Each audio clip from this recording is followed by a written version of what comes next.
All right, welcome back to Coffee with the Candidates. I'm Clinton Rangel from PNC's News First, and I am joined with senatorial candidate on the Democrat ticket, Régine Biscoe-Lee, right? So, welcome. Thank you so much.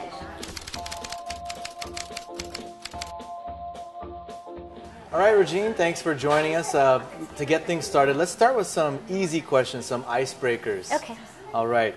What do you have on your queue on Netflix or Hulu account? On Netflix, wow. So there's a bunch of things on there. A majority of the things that I like to watch are like old West Wing episodes or some Friends, but you know, I also have young children, so it's Land Before Time and Barney are sometimes on there. There are a bunch of Netflix documentaries that are really interesting too. So a whole gamut on our Netflix queue. Awesome. And here's a related question. What's your favorite ice cream flavor? That's a toss-up, Clint. It's, you know, it depends on the day, but either Rocky Road or strawberry are my favorites. Cool. All right. And your favorite music genre and song? I'd have to say hip-hop and R&B is my favorite, but nice. I also started dancing from a very young age. So I was raised kind of on classical music as well. I danced ballet from when I was 3 years old. So, I mean, that also kind of tugs at the heartstrings too. And when I need to calm down, classical music does the job. All right. For hip-hop, I got to ask, who's your favorite hip-hop artist then? Favorite hip-hop artist would have to be the Notorious B.I.G. Nice. Yeah, nice. absolutely. All right. Your favorite food? Favorite food? I don't think anything can really come close to my nana's Karimpika or estofao.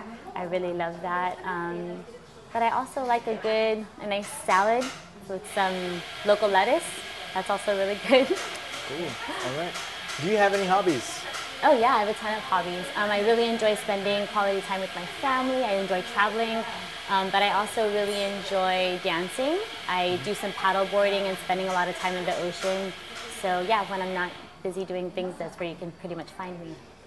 Cool. And so those are your hobbies. That kind of melds into what do you do for leisure or fun? Is it the same thing, or do you have other stuff you do to just sort of unwind aside from hobbies? Yeah, I'd say Netflix is a good way for me to unwind. I like to spend time with family and friends, just kind of catching up with people. A lot of folks who are on and off island, communicating with them. And I've picked up reading a bunch of new books, so that's also high up on my priority list for downtime. Awesome. What books? Name one at least. I am currently reading Sheryl Sandberg's Lean In. It's a book about women and leadership, and she's a very inspiring figure. She is the COO of Facebook. Oh. So yeah, Sheryl Sandberg. You should read it too. Cool. All right, now let's get into the hard questions. Okay. Or the meatier questions. Why are you running for office? So I'm a daughter of Guam. I'm a mother of two. I'm a community advocate, and I'm also a small business owner. I think a lot of that experience and expertise really lends itself to a career in public service, and I really want to give back to the community. I'm really looking forward to raising my children here, and I think it's important that we have a community that's built around strong families and a strong island. So that's really what I'm trying to move forward in my campaign. Okay. Now tell us about what sort of education and experience do you have that you believe will help you to create public policy and write laws? So I was born and raised on Guam. I'm a graduate of the Academy of Our Lady of Guam, and then I went on to study at the University of Washington in Seattle. After I finished school, I went to live and work in Washington, D.C. I did lobbying for a number of different clients out there, and I actually started working with Congresswoman Berdallo, both in her Washington, D.C. office and back home in her district office. I was the chief of staff for Senator Tina Muñoz Barnes. And so a lot of those things have really helped me to prepare and really look at public policy in a real strategic way, involving community partners, building coalitions, I think are a really big part of my expertise. And so I'm really looking forward to bringing all of that expertise and experience to bear for the people of Guam. Awesome. And what are some of the issues that you hold dear that are really important to you? So as a mother, I think it's really important that we focus on strengthening our communities. Building strong and safe communities is really important to me. Making sure that we grow our economy so our children have opportunities to, after they're done with education, they have gainful employment that they can look forward to and jobs that they really enjoy. And I also think that health and environmental aspects of our community are things that we really need to be keeping a close eye on. Cool. If elected, give some examples of legislation that you'd like to introduce. So I really want to focus on expanding national service, and there are a lot of opportunities with the federal government that the federal government provides to folks who are just coming into the workforce. So first jobs, on-the-job training, apprenticeships are really important, and we can use that to really build our current existing industries like tourism, but also emerging industries like agricultural sectors and other things of that nature. Maybe information technology is something that we can really delve into. So that's something that I'm interested in introducing, but also in creating partnerships, grant opportunities for local nonprofit organizations to really assist public safety and law enforcement in doing their job. So making sure that they have the training, that they have the resources and the equipment that they need to really do their jobs and keep our islands and our families safe. Okay. Now, this is sort of similar. What are the goals you have if elected senator, and what would you like to accomplish? So I think I spoke a little bit to those goals, really focusing on keeping the island safe, happy and gainfully employed, and focusing on health and wellness are some of the things that I really want to address. I also really want to make sure that communities that haven't really had a voice or a very strong voice in the past, to include our Manunku and our veteran communities, are really addressed, and that really is important to me, as well as addressing issues with our island's youth and families. Okay. Now, medical marijuana has been legalized. In fact, come this general election, will mark 2 years since the voters of Guam have voted to legalize medical marijuana. It hasn't been implemented yet. Do you think it should be implemented? And if so, what should be done to implement it?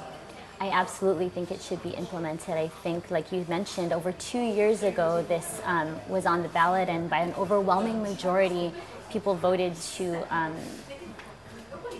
move forward medical marijuana legislation. I want to applaud the Women Grow Guam group, who's been a real loud advocate. They've really taken the time to take a look at the rules and regulations that are currently being put forward and really question a lot of the things that are in there. I think it's important that the voters have spoken. It's an issue of compassion. If we have an opportunity to assist somebody who's in pain and assist them with their pain management, Quinn, I really just don't know why we wouldn't want to help people out, especially if they're dealing with end-of-life scenarios and things of that nature. So I think that's really important, and I think that it's really important that we give people access to this medicine that they so desperately need. So that's one of the things that they're having issues with the rules and regulations, is that issues like home cultivation and access to the medicine is not really so clear in the current rules. All right, now medicinal is one thing. What are your thoughts? Are you for legalization of marijuana for even recreational uses? I'd be in favor of decriminalizing marijuana. I think it's a lot less dangerous than alcohol or, say, tobacco. There are over 20 different states in the United States, Alaska, the District of Columbia, Maryland, Colorado, California, I believe, are a number of states that have already decriminalized marijuana. And I think that it's important that we kind of, there are a lot of those places aren't really having a lot of the negative effects that some of the people thought would happen should decriminalization occur. But I also think that it's important to kind of have the employers step up, and you tie the drug use as a condition of employment. Like they do with a lot of other more dangerous drugs like methamphetamines or opiates. If you're caught at SMG, I'm pretty sure they have a drug policy in place with your HR, and so it's a condition of employment, and it really creates an incentive for people to use maybe marijuana recreationally, but not have it, what if there's regulations that are in place, just like a blood alcohol limit, can't have we're it in able workplace, to, is what you're saying. Right, and so it just, again, it's a condition of employment. We're not going to have people going off of that. Right, gay marriage is now legal. Would you be willing to marry a gay couple as a senator? I think yes. So marriage equality was one of the things that was discussed. It's now law, and again, it goes back to equality and fairness. I have been married for 9 years. We're celebrating 9 years, my husband and I would love the opportunity to, give those same rights to another couple, whether they be gay or straight. All right. And do you think Guam should vote for self-determination now? Should we wait until more people are properly educated on the matter? Or should we not even vote at all for self-determination, accept the status quo? I think self-determination is something that permeates into every single aspect of life on Guam. It is so, so very important, and for that reason, I think that the public needs to be better educated about the different options. I've studied self-determination for many, many years. I've attended a lot of the decolonization committee meetings at Adelup over the past years. And I don't even feel like I have a very, very clear grasp of the 3 different options and what that would mean, not just for political self-determination, but also for economic self-determination. So I think that there are a lot of questions that have remained unanswered. With that regard, I think it's extremely important. It's an issue that we very much need to address, but I don't think that addressing it in the upcoming November election is a good idea. Maybe if we, move the date a little bit further in the future, maybe in the 2018 election, it will really give us an opportunity to have the public discourse that an issue of this magnitude deserves. Right, and we're almost out of time. Real quick, real short, in 30 seconds, why should people vote for you? Well, 30 seconds isn't a lot of time, but I have demonstrated over the course of my career that I'm a very hard worker. I believe in Guam, I believe in our people, and I know that our brighter days and our best days are ahead of us, and I look forward to working with the people of Guam. I want to thank them in advance for their support of me and my candidacy in building strong families and a strong Guam. All right. All right. Régine, thank you very much for joining us again. This is Régine Biscoe-Lee running for Senator on the Democrat side of the ticket, and you've been watching Coffee with the Candidates. I'm Clint Rogel from PNC's News First.